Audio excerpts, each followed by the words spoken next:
이른바 검언유착 의혹을 수사하는 검찰이 사건 당사자인 이동재 전 채널A 기자의 구속영장을 청구했습니다.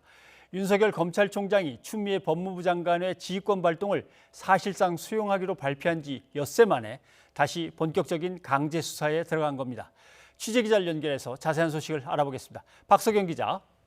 네, 서울중앙지검입니다. 네, 영장 청구 자세한 내용을 좀 전해주시죠.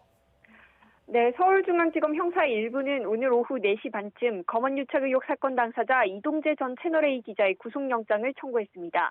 이 전 기자 구속영장에는 강요미수 혐의가 적시됐습니다.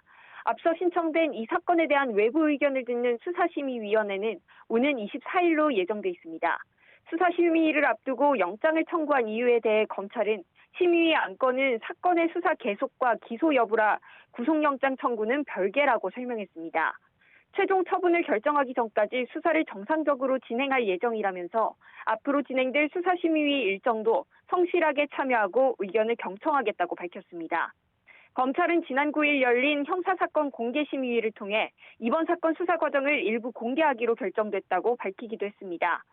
이 전 기자는 구치소에 있던 이철 전 밸류인베스트 코리아 대표에게 편지를 보내고 이 전 대표의 지인이라는 제보자 지모 씨와 만나 당시 유시민 노무현 재단 이사장의 비위 제보를 요구하며 협박성 취재를 했다는 혐의를 받고 있습니다.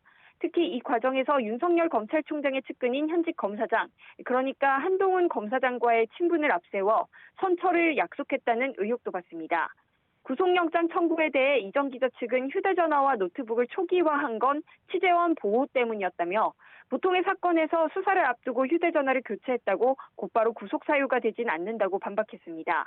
특히 혐의 성립에 대해 법률가 사이에서도 첨예한 의견 대립이 있고 미수에 그쳐 피해 발생이 없는데도 영장을 청구한 건 형사소송법 기본 원리도 도외시한 거라 주장했습니다.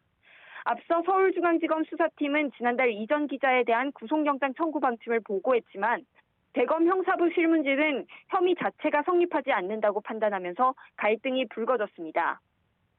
이에 윤 총장은 외부 법률 전문가들에게 의견을 듣는 전문수사자문단 소집을 결정했고 이를 두고 검찰 내부 견해차가 드러났습니다.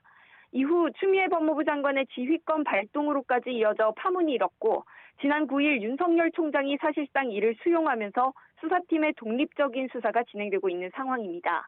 지금까지 서울중앙지검에서 YTN 박석영입니다.